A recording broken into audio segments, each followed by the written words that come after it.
Mga ka-jet fighter, magandang gabi. Super throwback ang nangyari sa ating ibon na yan. Hindi ko alam kung anong kulay yan eh. Anong tawag ba dyan sa kulay na yan? Ang buntot niya, sa tingin ko parang pang grisel. Halos pang grisel yung kanyang buntot.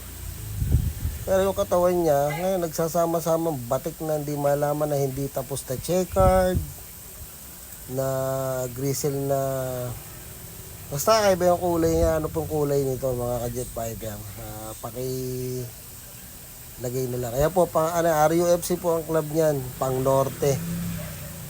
Ayan. Sa July pa po ang norte, kahit pa paano, medyo marami pang oras para sa pagtutos. Ito naman po ang kanyang nestmate. Ayan, ayun ang kulay niya.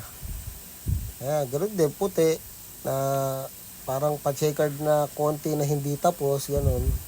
Parang caricature. Tapos ang buntot niya sa grizzle din. Ayan, pang grizzle din yung buntot niyan. Ayan. Ayan, mag-nestmate po yan. Ayan. Yan po ang kulay nila, puti, parehas. Pang norte, RUFC. Bakbaka na. Pang norte. Ito po ang magulang nila.